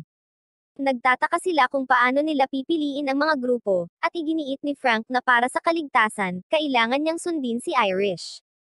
Sumabat si Irish at sinabi sa kanila na bago nila gawin iyon, mayroon siyang ilang bagay na dapat niyang ipaalam sa kanila tungkol sa pagpili ng mga gulay. Dapat silang maging maingat upang matiyak na ang ilan sa mga gulay na kanilang kinokolekta ay hindi masyadong malaki upang hindi sila maging mapait. Ipinakita niya sa kanila kung paano sila magpuputol ng mga puno at kumuha ng mga gulay, at napagtanto nila na siya ang pinakamagaling sa kanila, kaya pinaplano nila na mas mabuti na hindi siya sumali sa alinman sa mga grupo, at nananatili siya roon bilang isang malayang manunood. Bilang resulta, nakipagpangkat si Adriel kasama si Shira at grupo ni Riza kasama si Frank, at grupo ng prinsipe kasama si Thomas. Nagpatuloy sila sa paghahanap ng mga gulay, at habang naghahanap sila sinubukan ni Adriel na maging pamilyar kay Shira ngunit hindi siya nakadarama ng mabait na mga kilos nito. Kapag sinabi niya sa kanya na kailangan nilang maging pamilyar sa isa't isa, pumayag siya, at nagsimula silang maghanap. May nakita silang berde na sa tingin ni Adriel ay napakaganda, ngunit hindi alam ni Shira kung ito ay nakakain or hindi. Pakiramdam ni Adriel ay hindi na nila kailangang makasigurado at maaari na lamang nilang kunin ito at kumpirmahin sa ibang pagkakataon, ngunit iginiit ni Shira na mas mabuting tawagan nila si Irish at hingin ang kanyang opinyon bago sila pumitas. Sinabi ni Adriel na ibang-iba sila sa kanilang lungsod, at mayroon silang paggalang at pangangailangan na humingi ng opinyon ng reyna bago gawin ang karamihan sa mga bagay, ngunit hindi ganoon ang nararamdaman ni Shira. Sa tingin niya, ang mga bagay na tulad niyan ay personal na opinyon, na hindi sapilitin. Sumama rin ang prinsipe kay Thomas, at nang makakita sila ng berdeng gulay na hindi nila sigurado, tinawagan niya si Irish para kumpirmahin ito. Sinusuri niya at sinabi sa kanila na ito ay nakakain, kaya sinabi niya sa kanila na bunutin ito. Nang mauna si Thomas, tinanong niya ang prinsipe kung maaari siyang manatili sa kanila at pumitas kasama nila, at inanyayahan siya nito. Habang nag-uusap sila, aksidente niyang nahawakan ang mga kamay nito at agad na humingi ng tawad. Samantala, nakaalerto si Frank sa buong araw. Hawak niya ang kanyang espada at ang kanyang kamay ay nananatili sa kanyang espada, na ikinagulat ni Rize kung bakit siya natatakot. Sinabi niya sa kanya na kailangan niyang maging conscious sa kanyang kapaligiran dahil kay Irish, at kailangang matiyak na maayos siya. Nauna siyang suriin ng iba, at sinabi ni Frank sa kanya na sa palagay niya ay mas nagtitiwala ang mga itim sa isa't isa at hindi sila natatakot sa isa't isa. Ipinagtapat ni Rize sa kanya na kaya siya ganito ay dahil nagtitiwala siya sa prinsipe. Pakiramdam niya ay may kakayahan itong pamunuan ang kanilang lungsod at kaya niya ito. Ipinaalala niya sa kanyang sarili kung paano niya pinakinggan ang pag-uusap nila ni Adriel, at kung paano niya sinabi kung kailangan niyang pumaslang at sirain ang mga tao bago siya maging hari, pagkatapos ay kailangan niyang maghanap ng ibang paraan. Pakiramdam niya ay sumasalamin siya sa paniniwala nito na lumikha ng bagong mundo at magagawa niya ito, kaya naman susundan siya nito hanggang sa wakas. Natapos silang lahat sa pagpipitad, at iniipon nila ang kanilang mga pagkain. Sinuri ito ni Irish, at nakita niya na karamihan sa kanila ay may mga nakakain na pagkain, maliban sa ilan sa kanila tulad ng kay Frank at Riza, na hindi tumawag para sa mga mungkahi ni Irish at nakakuha ng mga hindi nakakain na pagkain. Nag-aalok si Irish na magluto para sa kanila, at si Frank ay nasa sabik. Siya at ang mga babae ay maghuhugas ng mga gulay, habang ang mga lalaki ay namumulot ng kahoy. Kapag hinuhugasan nila ang mga gulay, iniisip ni Riza na mas maayos ang paghuhugas nila kaysa sa mga puti.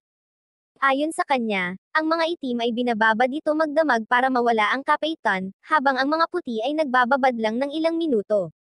Sinasabi nila sa kanya na maaaring ito ay dahil sa dalisay na kaluluwa na kanilang iniwan. Iniwan nila si Irish sa tabi ng tubig, at biglang napansin ng mga lalaki na nawawala si Thomas, at nagsimula silang hanapin siya.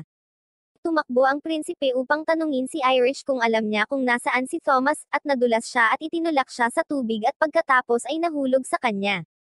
Agad siyang humingi ng tawad at tinanong siya kung mahahanap niya si Thomas. Ipinaalam niya sa kanya na umalis si Thomas kasama sina Shira at Rizel. Humingi ang prinsipe ng paumanhin sa pagtulak sa kanya at tinulungan siyang makaalis sa tubig. Pinatuyo nila ang kanilang mga damit, at kalaunan ay pinuntahan ni Thomas si Frank. Nagkikita sila mamaya at sila ay nagluluto. Kapag nagsimula silang kumain, inamin ng mga itim na ang kanilang mga gulay ay hindi gaanong mapait kaysa sa mga itim, ngunit ang lasa nito ay medyo sakto lang habang ang mga puti ay iginigiit na ito ay ayos lang. Si Shira ay naglalabas ng asin at nagmumungkahi na dapat silang maglagay ng kaunti, kapag ginawa nila iyon, lahat sila ay nasisiyahan sa pagkain. Iminumungkahi ni Frank na dapat sabihin ng envoy sa kanilang hari ang tungkol sa mga transaksyon sa negosyo sa pagitan ng dalawang bansa, upang matutunan ang pagkain at pananamit ng isa't isa, ngunit sinabi ni Irish na kailangan nitong lampasan ang higit pa sa pagkain. Sa palagay niya ay dapat din silang magkikita-kita palagi dahil gusto niyang makasama muli ang kumpanya nila. Pagkaraan ng ilang araw, tinawag ng hari ang sugo na bumalik sa lungsod. Si Adriel ay naglalakad sa kalsada kasama ang prinsipe, at nagreklamo na ang hari ay napuno ng labis na pagmamadali na hindi man lang niya mapayagan na manatili sila doon ng ilang araw, at kailangan niyang magreklamo na kailangan nilang umalis kaagad. Nakita niya si Frank sa harap niya, at nagtanong si Frank kung bakit siya bumubulong. Siya ay tumingin sa kanya sa takot, at si Adriel ay nagtanong sa kanya kung siya ay isinasaalang-alang kung siya ay magiging maayos kapag siya ay nakarating sa lupa. Sinabi niya sa kanya na hindi niya kailangang matakot sa ngalan niya, at tiyak na magiging maayos siya. Pinaalalahanan siya ni Frank kung ano ang kanilang gagawin kapag bumalik sila sa lungsod ng mga itim, at ang unang bagay ay para sa kanila na magmungkahi ng isang kasunduan sa kalakalan sa pagitan ng dalawang kaharian. Tiniyak ni Adriel kay Frank na sasabihin niya sa hari na ang mga puti ay hindi masamang tao, at maaari silang mamuhay ng balanse. Sa barko, nagpapadala ang mga puti ng iba't ibang pagkain at iba pang bagay para sa mga itim. Nakipag-coordinate si Rize habang dinadala ang mga bagay na ito sa barko, at iniisip niya kung gaano niya mamimiss ang mga ito. Ibinalik ni Frank kay Adriel at sa prinsipe ang kanilang mga espada, at dinala sila sa palasyo kung saan sila nagkita ni Irish. Sumulat siya ng isang liham na nagmumungkahi ng isang kasunduan sa kalakalan sa pagitan ng dalawang bansa, at nakikiusap siya sa kanila na ihatid ang liham. Tiniyak ni Adriel na ibibigay nila ito sa hari at tinanong siya kung ano ang ibig sabihin ng balanse. Sinabi ni Irish sa kanya na ang balanse ay kapag ang dalawang kaharian ay namumuhay sa kapayapaan at pagkakasundo, ngunit tinatawanan siya nito. Sinabi ni Adriel sa kanya na hindi maaaring magkaroon ng balanseng iyon, at hindi man lang sila nilikha ng mga Diyos para sa ganoong balanse. Para sa kanya, ang mga tao ng mga puti ay nasisiyahan sa maliwanag na liwanag na hindi nila nakukuha sa itim. Sinabi niya na siya ay isang walang isip para sa paniniwalang ang sugo ay nasa isip ng kanilang pinakamahusay na interes at inilalagay niya ang lahat ng kanyang galit sa prinsipe. Sinimulan niyang hampasin ang prinsipe, at sinipa niya ito, pagkatapos ay tinawag sila upang hulihin ang prinsipe. Habang ginagawa nila iyon, iniisip ni Irish kung tama ba talaga ang desisyon niya, at tinawag niya silang maghintay, ngunit walang sumasagot sa kanya, at dinala nila ang prinsipe sa bilangguan. Nagtataka si Riza kung ano ang nangyayari sa palasyo, at hinihintay niya ang prinsipe, ngunit sinabi sa kanya ng mga mandaragat na kailangan nilang umalis kaagad dahil naaresto na ang mga sugo, at hindi nila alam kung ano ang nangyari. Matapos utusan ang pag-aresto sa prinsipe, nagalit si Frank sa kanyang sarili. Tinatawag niya ang kanyang sarili na isang walang isip para sa pag-asang maaaring iba ang mga bagay, at dumating si Shira upang aliwin siya, na sinasabi sa kanya na hindi sila nakatitiyak sa nangyari at hindi sila nagkamali sa pagtitiwala sa sugo. Nagrereklamo siya na siya ay pagod. Sinabi niya kay Shira na natutuwa siya na maaaring magkaroon ng kaunting pagkakaisa sa pagitan ng dalawang bansa, at tinanong siya kung talagang iniisip niya ang balanse sa pagitan ng oposisyon at pakikipaglaban. Tinanong niya siya kung ang mga kabalyero ay dapat lumaban para sa kawalang hanggan, ngunit nakialam si Thomas. Tinanong siya ni Thomas kung bakit siya nag-aalala tungkol sa hinaharap na maaari pa nga siyang maging sa hinaharap na walang nakakaalam. Walang sino man ang nabubuhay hanggang sa kawalang hanggan, at sigurado siyang hindi rin sila mabubuhay hanggang doon, kaya bakit siya maaabala. Ikinuwento ni Thomas sa kanila ang tungkol sa pakikipag-away niya sa kanyang mga kapitbahay noong nakaraang araw, at kahit na hindi pa tapos ang laban, alam niyang malapit na itong matapos dahil hindi na sila maaaring magpatuloy sa pakikipaglaban. Sa kalaunan ay umalis siya, at umaasa at nananalanggan ang kanyang mga kapatid na hindi siya lumaki na lumaban sa mga digmaang ito. Sa kabilang banda, nadismaya si Irish. Iniisip niya kung ano ang gagawin upang magkaroon ng balanse at pagkakaisa. Biglang nagpakita sa kanya ang Diyos at sinabi sa kanya na para maibigay ang balanse at pagkakaisa na gusto niya, dapat niyang tiyakin na alam niya kung ano ang kaya niyang pahalagahan at protektahan ito.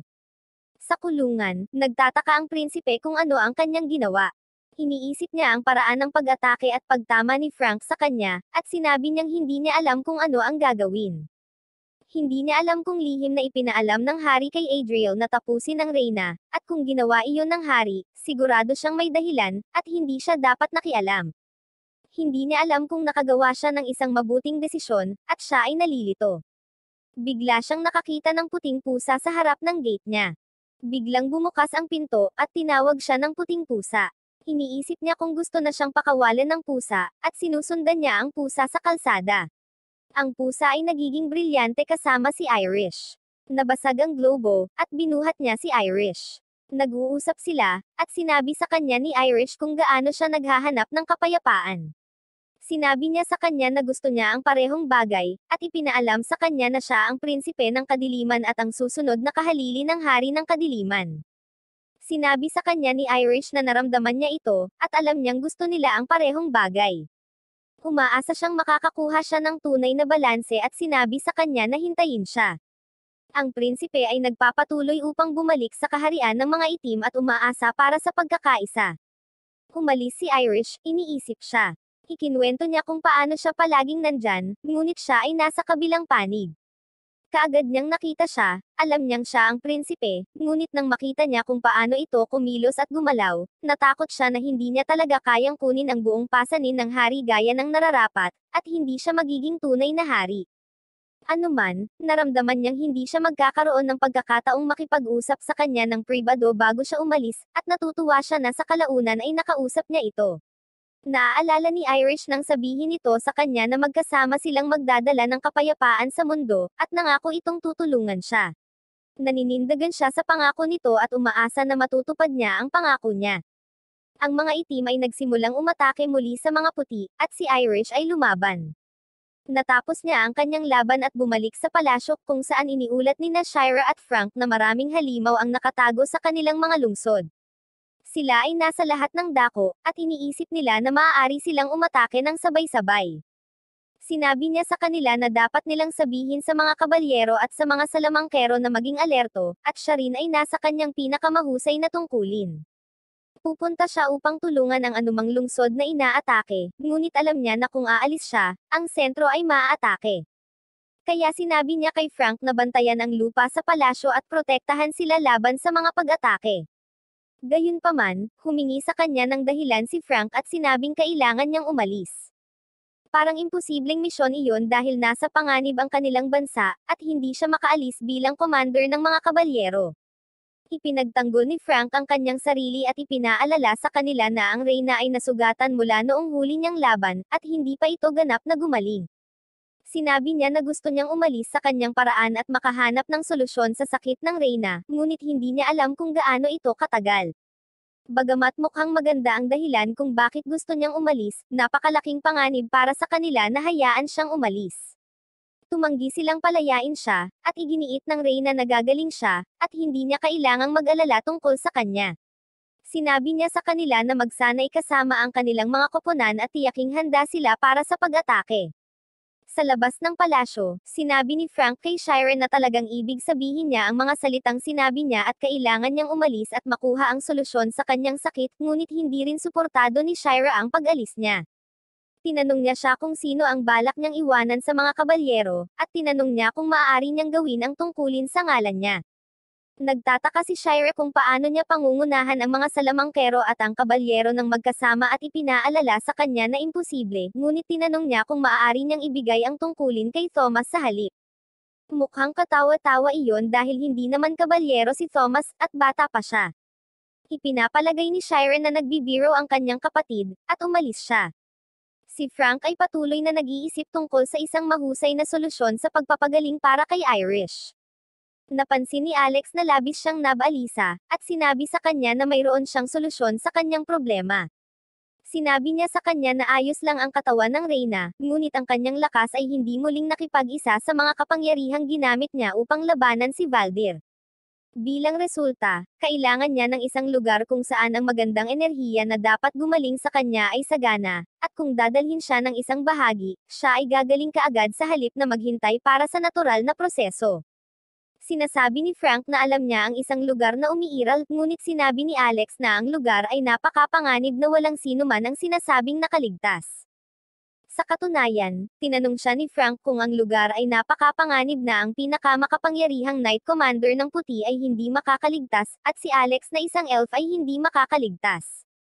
Sinabi sa kanya ni Alex na maaari nilang pamahalaan ito, ngunit iniisip kung papayagan siya ng Reyna na umalis sa panahong iyon. Nagsisinungaling siya kay Alex na pinayagan siya ni Irish na pumunta, at plano nilang umalis kaagad. Sa kabilang banda, ipinagpatuloy ni Shira ang kanyang pagbabarena kasama ang mga salamangkero, nang dumating ang isa sa mga kabalyero upang sabihin sa kanya na nawawala si Frank.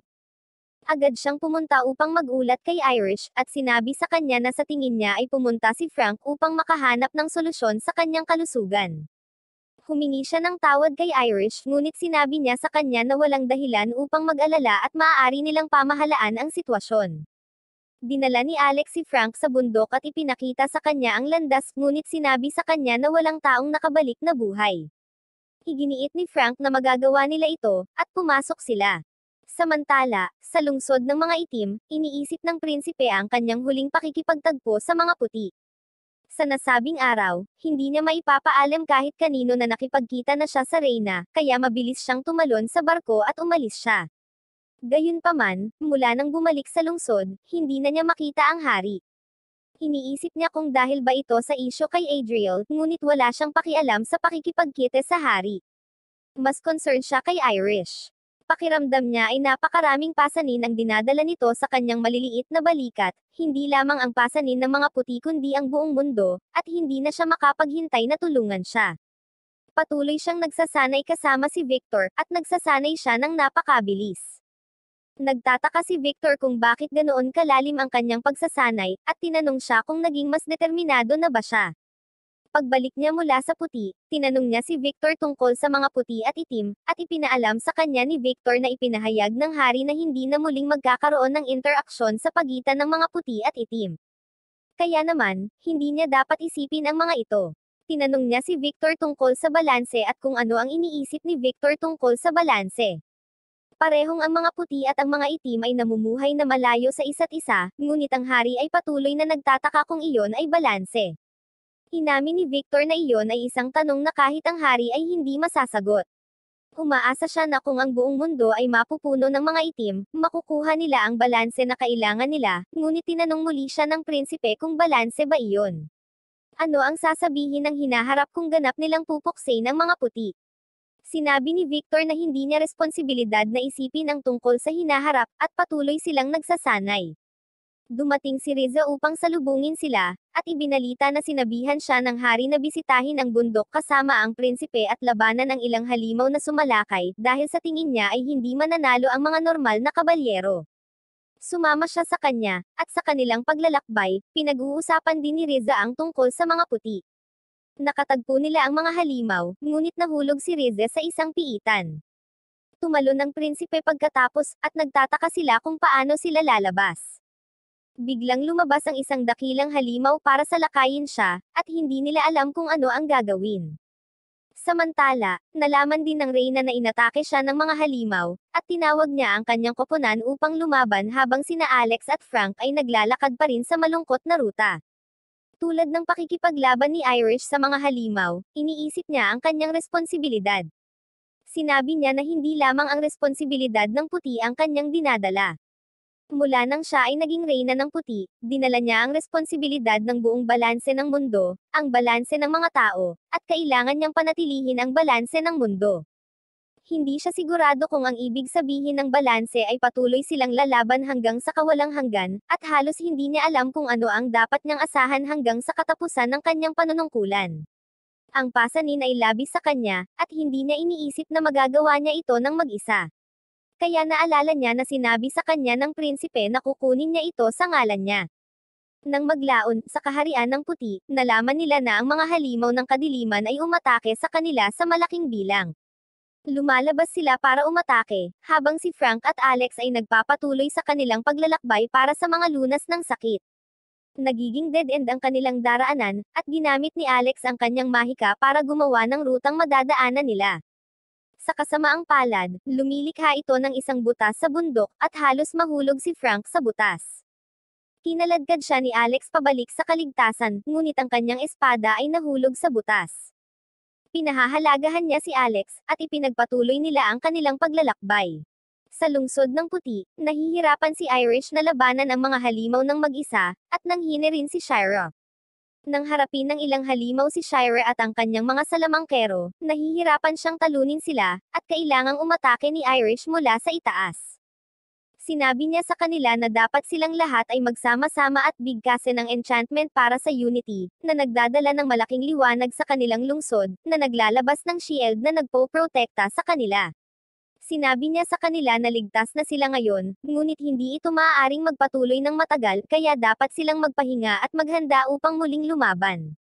Nanghina si Irish at bumagsak, kaya inakay siya ni Shira sa kanyang silid at sinabihan siyang magpahinga sandali.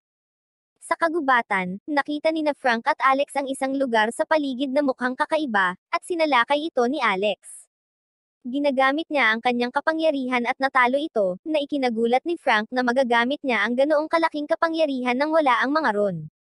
Sinabi niya kay Frank na hindi siya maaaring umatake nang wala ang mga ron, at isinama niya ang ilan sa mga ron habang sila ay papunta. Ipinakita niya sa kanya kung saan niya itinago ang mga ron, at sinabi sa kanya ni Frank na isa siya sa pinakamahusay, at alam niyang walang mandirigma na mas mahusay kaysa sa kanya sa kaharian.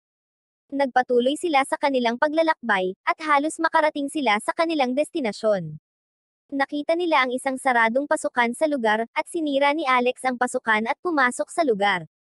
Nakita nila ang daloy ng nagniningning na mga patak, at tumakbo si Frank upang kunin ang mga patak, ngunit pinigilan siya ni Alex at sinabi sa kanya na ang lugar ay talagang delikado at sisirain nito ang anumang pumapasok dito.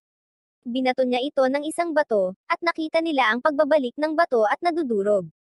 Sinabi niya kay Frank na dapat silang bumalik at magpahinga, mag-strategize ngunit tumanggi si Frank. Kahit masawi siya, sisiguraduhin niyang makukuha niya ang droplets para kay Irish. Sigurado siyang maaaring sinalakay na ngayon ang kaharian, at wala siyang oras na dapat sayangin. Lumakad siya sa acidic na tubig at kinuha ang droplet. Sa kabilang banda, tinutulungan ni Riza ang prinsipe sa pagsira sa halimaw. Pinasalamatan niya siya, at bumalik sila upang hanapin ang kanilang daan patungo sa tuktok ng kaharian. Sa kanilang paglalakbay, tinanong siya ni Riza kung sa palagay niya ay hindi na nila muling mabibisita ang puti at sinabing natutuwa siya sa kanilang kumpanya. Sinabi niya na hindi niya alam kung ano ang iniisip ng hari, ngunit walang sino man sa kanila ang makakalaban sa hari. Sinabi ni Riza sa kanya na nakakuha siya ng isda kamakailan at gusto niyang kumain, kaya tinanong niya kung sasama siya sa kanya. Pumayag ang prinsipe na sumama sa kanya, at pumunta sila sa kanyang bahay. Sa bahay, pinasasalamatan niya ito sa pagsama at pinuntahan siya nito. Hinawakan niya ang kanyang mga kamay at sinabi sa kanya na alam niyang may napakalaking intensyon ito para sa kaharian, at gusto niyang suportahan siya. Isa pa, mula noong araw na nakilala niya ito, hinahangaan na niya ito, bagamat alam din niyang gusto nitong makasama si Irish, ang reyna ng liwanag, at gusto niya ito. Nagsisimula siyang umiyak, at tumakbo siya palayo doon. Sa kanyang paglabas, sinabi ni Riza sa kanya na mananatili siyang suportado sa kanya kahit na sino pa ang desisyon niyang makasama. Sa kalaunan, si Frank at Alex ay bumalik sa puting kaharian at dinala ang shining droplets sa reyna. Ginamit nila ito sa kanya, at siya ay gumaling kaagad. Sinabi niya kay Frank kung ano ang nangyari noong wala siya, at sinabi ni Frank sa kanya na narinig niya ito mula sa mga kabalyero. Sinabi niya sa kanya na hindi nila alam kung gaano katagal ang kalasag at dapat maging handa. Nang gumaling si Irish, pumunta siya upang manalangin, at naalala niya ang pangako ng prinsipe sa kanya. Umaasa siya na magagawa niyang pangunahan ang landas ng liwanag kasama ang prinsipe. Habang nagdadasal siya, lumapit si Frank sa kanya at ginambala siya. Nakita niya itong time na nagdarasal at hiniling sa kanya na huwag pagurin ang sarili sa pamamagitan ng labis na pagdarasal. Sinabi ni Frank sa kanya na ang kanilang labanan sa kaharian ng mga itim ay papalapit na ulit, at kailangan nila ang lahat ng kanyang lakas. Bilang pasasalamat, humihingi si Irish ng paumanhin sa palaging pagbibigay sa kanila ng mga issue. Pinasasalamatan niya siya para sa shining droplets, ngunit sinabi niya sa kanya na hindi niya kailangang mag-alala dahil ito ang kanyang opisyal na tungkulin bilang Knight Commander. Nagrereklamo rin si Irish na palagi siyang umaasa sa kanya at sa kanyang kapatid na babae, at hindi niya alam kung ano ang magagawa niya nang wala sila. Ngunit ipinangako ni Frank sa kanya na ang kanyang buong pamilya ay maglilingkod sa kanya hanggang sa katapusan ng araw. Siya ay umalis upang mag-drill ng kanyang mga kabalyero sa pag-aasam ng labanan. Sa araw na ito, nagising ang prinsipe na nakaramdam na tila balisa. Pumunta siya sa labas ng lungsod, at narinig niya ang isang mangangalakal na nagsasalita tungkol sa kung paano ang araw na iyon ay ang huling labanan laban sa mga puti. Pinapayuhan ng mangangalakal ang lahat na dapat ay magsaya man lang sila bago ang labanan, dahil kung nilayon talaga nilang mag-enjoy pagkatapos ng labanan, maaaring hindi na sila mag-e-enjoy muli. Nang mapansin ng mangangalakal ang prinsipe, nagtataka siya kung bakit hindi naimbitahan ang prinsipe sa ganoong uri ng labanan. Tinanong niya ang prinsipe kung siya ay nagrebelde, at sinabi ng prinsipe na hindi, at nagtataka siya kung bakit hindi inanyayahan ang prinsipe at si Riza. Dumating ang ilang iba pang mga bata upang makipagkita sa prinsipe, at tinanong siya kung ano ang iniisip niya tungkol sa labanan. Sinasabi nila na ang kanilang ina ay nagsabi na kailangan nilang manalo dahil ang float island ng mga puti ay pinigilan ang kanilang mga damit na matuyo ng mabilis hanggat maaari, kaya sinabi ng kanilang mga magulang na sila ay mananalo. Tinanong nila ang prinsipe kung sa palagay niya rin ay mananalo sila, at sinabi niyang oo. Biglang dumating ang isang bantay doon at tinanong ang prinsipe. Nang tanungin ng prinsipe kung para saan siya naparito, sinabi niya sa prinsipe na ipinadala siya upang tawagan siya, at sumama sa kanya ang prinsipe na dumaan sila sa harap ni Riza. Bago magsimula ang digmaan, tinanong ni Frank at Shira si Thomas kung ano ang kanyang gagawin kung ang digmaan ay hindi pabor sa kanila. Sinabi niya na tatakbo siya para sa kaligtasan sa pamamagitan ng pagtalon sa ilog gamit ang mahika.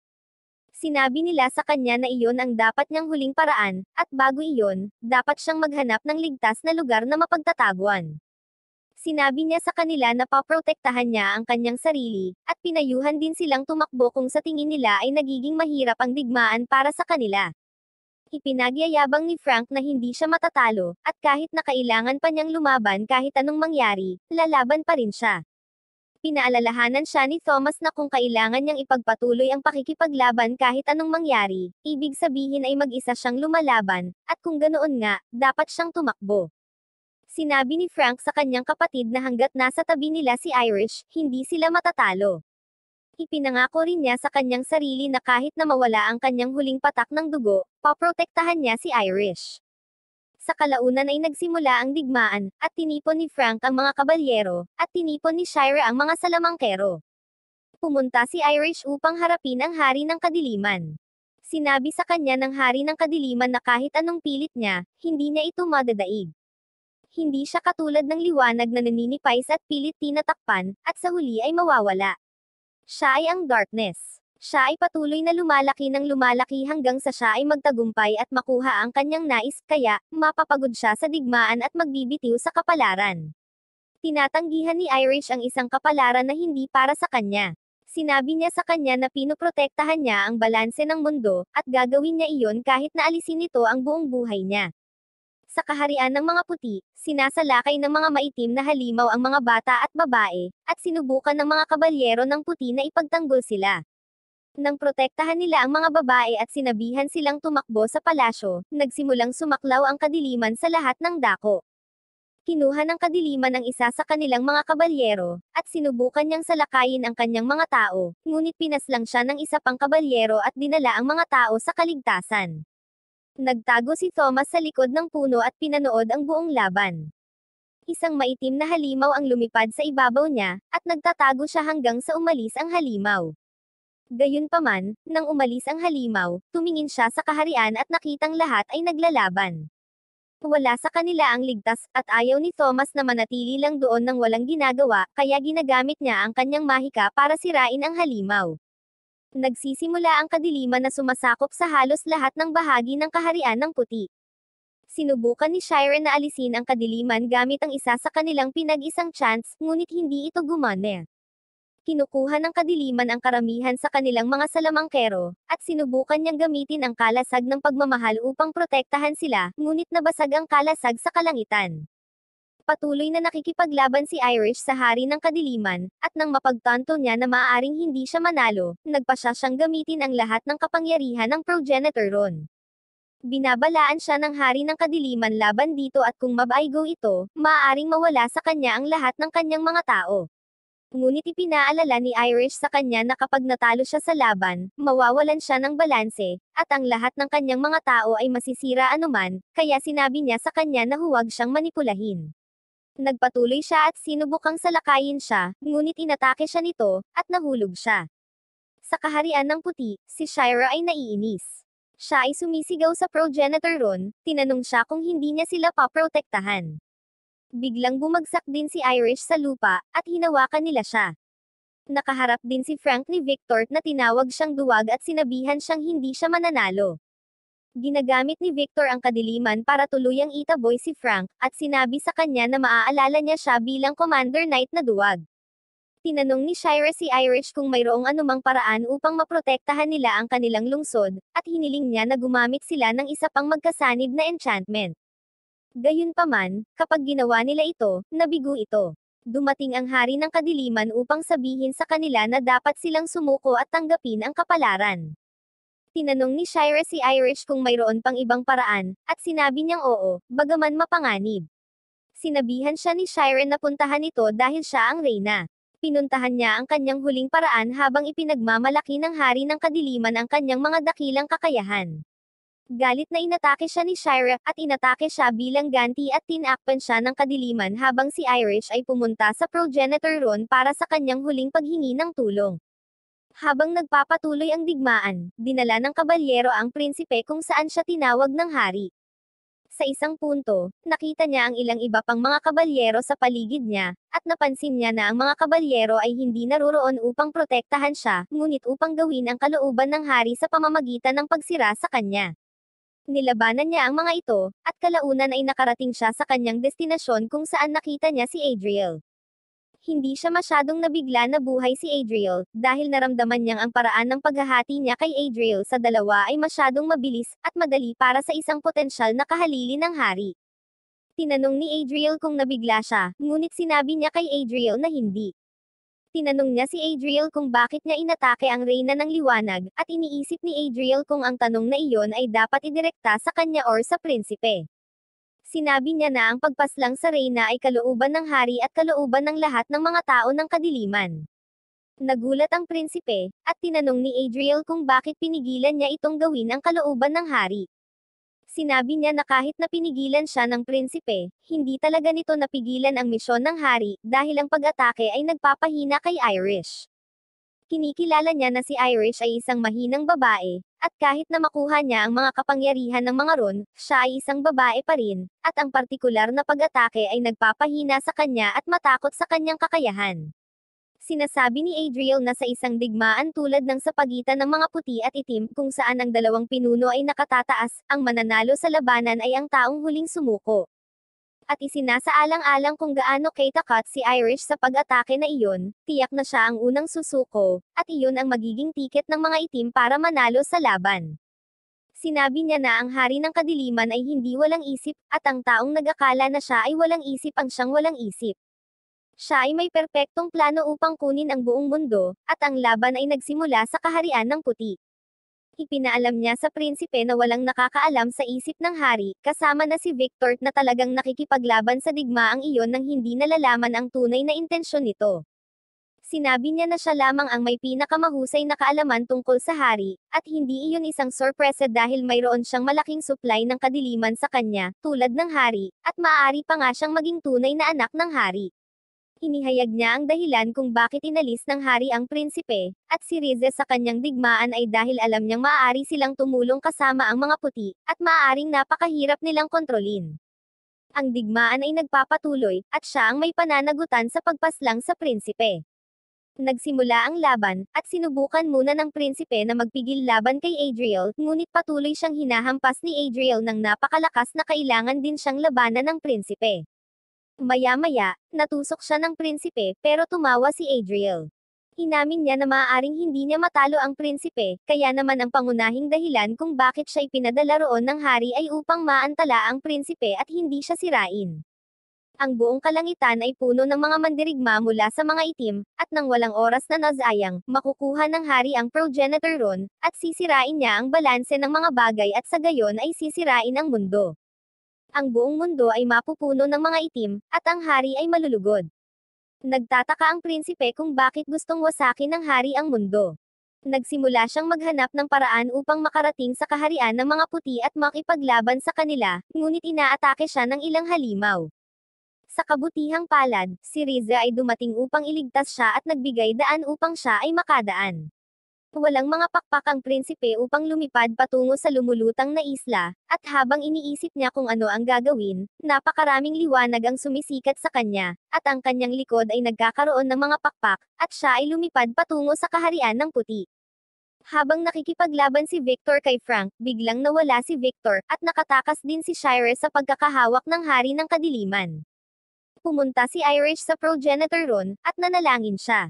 Humihingi siya ng paumanhin sa hindi paghihintay sa prinsipe, na kumonsumo sa mga Ron, na sinisira ang buong lungsod. Kapag nakita ng kabalyero ang napakalaking kapangyarihan ng mga Ron, napagtanto nila na siya ay nawasak sa sarili. Lumipad din doon ang prinsipe, ngunit huli na ang lahat. Inatake niya ang hari ng kadiliman, at sinisira niya ito habang inaabangan nila ang maaaring mangyari sa dalawang kaharian. At dyan na nga tinapos ang video na ito. Kung nag-enjoy ka, subscribe ka naman sa small channel ko. Malaking tulong na para sa akin yan, dahil araw-araw akong nag-upload ng bagong anime. Libre mo lang ito mapapanood kaya dapat nakasubscribe ka para lagi kang updated sa mga video ko. Salamat and enjoy!